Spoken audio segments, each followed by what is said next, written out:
Assalamualaikum warahmatullahi wabarakatuh.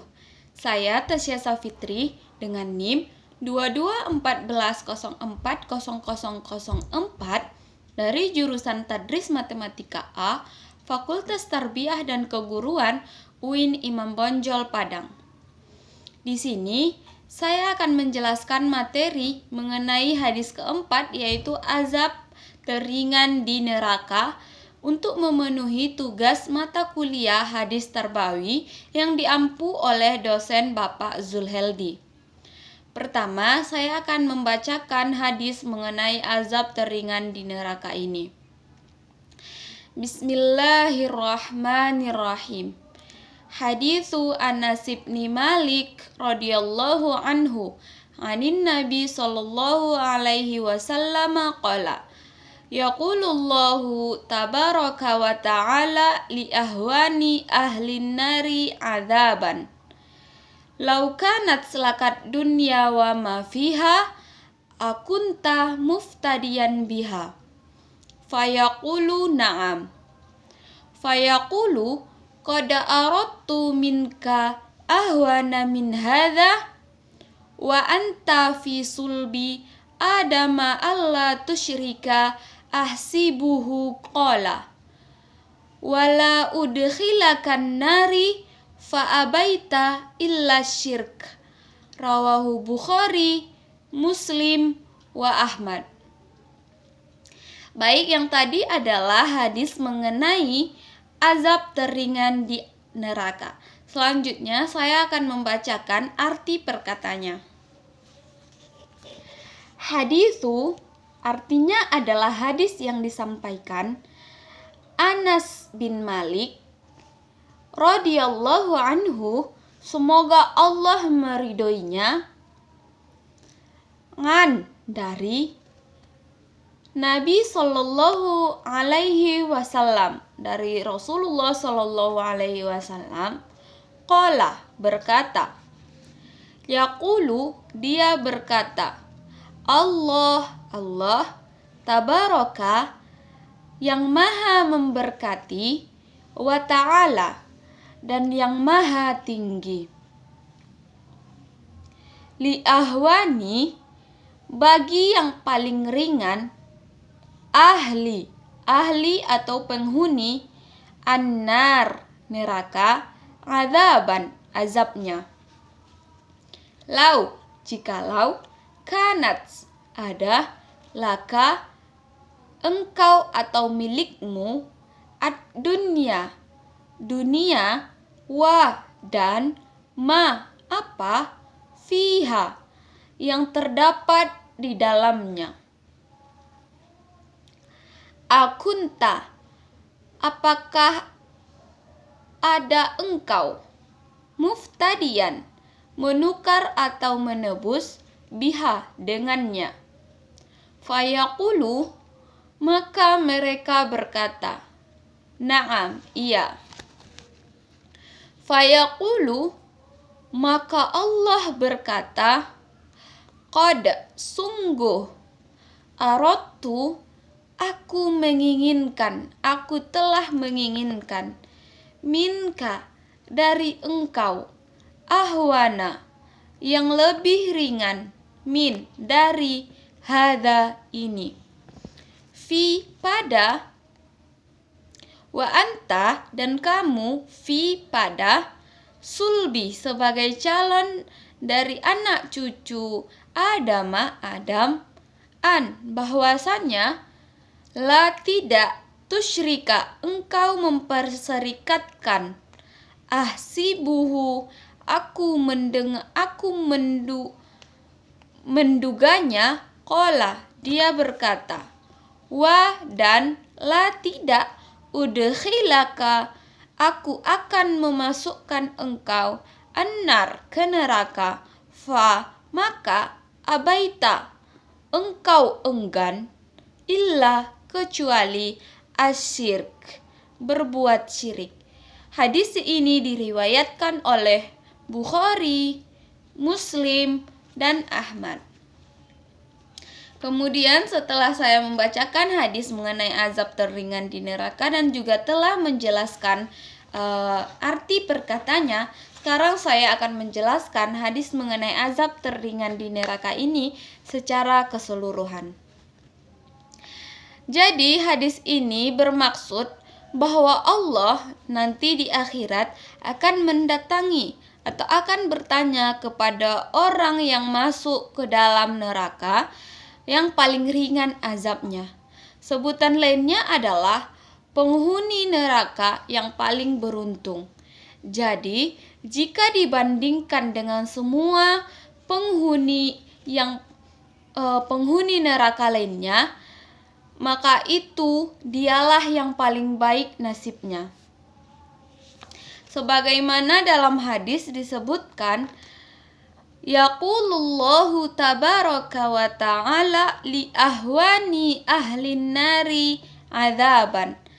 Bahwasanya Allah tabaraka wa ta'ala berkata kepada orang-orang yang paling ringan di antara ahli atau penghuni neraka itu azabnya. Jadi, mereka adalah penghuni neraka yang paling ringan azabnya. Ini adalah azab neraka paling ringan. Kemudian di dalam hadis juga disebutkan, laukanat selakat dunia wa ma fiha. Jikalau adalah untukmu dunia dan apa yang ada di dalamnya. Jadi di sini Allah mengandaikan, memisalkan seseorang diazab dengan azab yang paling ringan.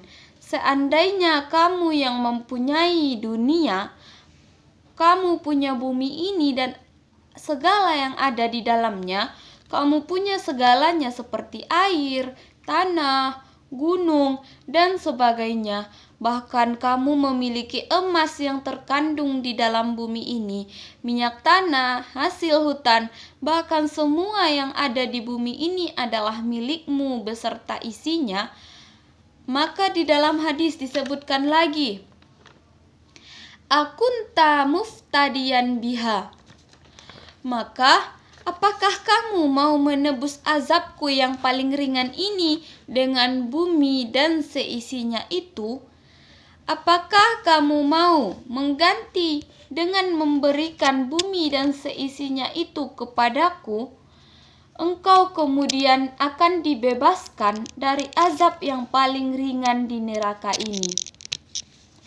Hal ini bermaksud sebagai tawaran, pemisalan atau pengandai-andaian. Maka di sini kan tidaklah mungkin seseorang memiliki dunia dan segala isinya. Apabila ketika itu dia sudah masuk dan menjadi penghuni neraka Allah Subhanahu wa ta'ala yang tidaklah mungkin lagi untuk kembali ke dunia. Tapi percakapan ini Allah gambarkan kepada manusia bahwasanya azab neraka itu tidaklah ringan, tidaklah remeh jika dibandingkan dengan dunia dan segala isinya. Maka apa jawaban dari orang yang masuk neraka ini dengan azab paling ringan itu ketika ditawari oleh Allah Subhanahu wa ta'ala dengan tawaran pengandaian ini? Di dalam hadis disebutkan, fayaqulu na'am. Maka dia berkata, andai aku punya dunia dengan seisinya, maka dia rela memberikan itu kepada Allah Subhanahu wa ta'ala agar dia bisa dibebaskan dari neraka dengan azab yang paling ringan. Maka Allah berkata, menegaskan, sebenarnya dulu aku sudah menginginkan dirimu yang lebih ringan daripada bumi dan seisinya.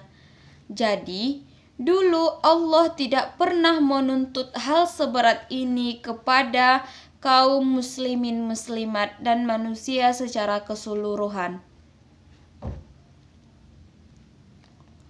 Malahan memberikan tuntutan yang ringan, akan tetapi ketika itu engkau ataupun manusia yang sedang diazab oleh Allah tersebut terpengaruh dalam menjadi anak cucu Adam. Jadi, sebelum diciptakan, sebelum ruh ditiupkan ke calon bayi atau janin, maka setiap ruh yang akan ditiupkan kepada calon manusia itu sudah disumpah terlebih dahulu bahwa kamu mau bertuhan kepadaku, kamu mau patuh kepadaku, kamu mau bertauhid kepadaku. Dalam hadis ini disebutkan, bukankah aku ini Tuhanmu? Yang pada saat itu kamu menjawab mau, agar engkau tidak mempersyarikatkan aku. Sebagaimana di dalam hadis disebutkan bahwa kata Anas bin Malik, saya mengira Rasul juga mengatakan apa yang disampaikan oleh Allah Subhanahu wa Ta'ala, yang dengan demikian kamu tidak akan kumasukkan ke dalam neraka. Maka kamu tidak mau ingkari apa yang sudah dijanjikan itu, kecuali engkau syirik. Maka janganlah kamu berbuat syirik. Kata Allah dulu, saya menuntutmu dengan hal yang lebih ringan daripada dunia dan seisinya, sebab kamu tidak akan mempunyai itu ketika sudah berada di dalam neraka. Sejak masih akan ditiupkannya ruh, bahwasanya Allah sudah menekankan kita tidak boleh memiliki sifat syirik yang mengakibatkan kamu akan masuk ke dalam neraka jika berbuat hal yang dilarang oleh Allah tersebut.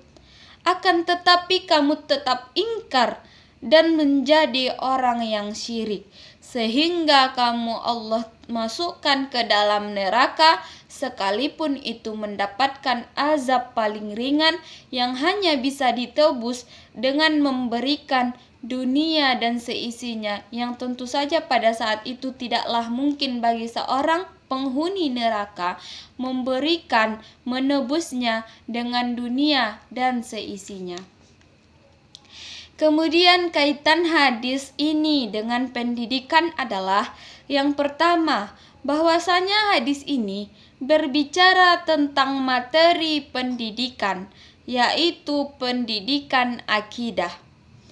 Khususnya percaya pada kehidupan setelah kehidupan dunia atau yang disebut dengan kehidupan akhirat. Bahwa adanya surga dan adanya neraka, dan adanya nikmat surga dan juga pedihnya siksa neraka. Jadi, sasaran pengajaran hadis ini agar peserta didik atau orang yang dijelaskan mengenai penjelasan hadis ini mengetahui dan mengerti tentang siksa neraka atau penghuni neraka karena ia berbuat syirik kepada Allah Subhanahu wa Ta'ala. Bahkan azab yang paling ringan di neraka harus dibayar dengan dunia dan seisinya, dan yang tidaklah mungkin bagi seorang penghuni neraka memiliki dunia dan seisinya untuk menebus azab paling ringan di neraka tersebut. Yang kedua, kaitan hadis ini dengan pendidikan adalah bahwasanya hadis ini mengajarkan tentang metode menjelaskan sesuatu dengan metode tamtsil atau perumpamaan. Pemisalan, pengandaian itu disebut dengan tamtsil. Di mana dalam hadis ini Allah menjelaskan, Allah merumpamakan, Allah mengibaratkan tentang beratnya azab atau siksa neraka dengan membuat perumpamaannya atau perbandingannya haruslah dibayar dengan dunia dan seisinya untuk menebus azab teringan di neraka.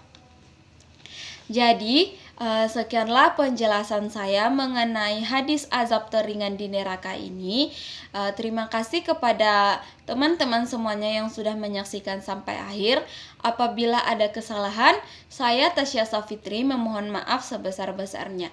Saya akhiri dengan Assalamualaikum warahmatullahi wabarakatuh.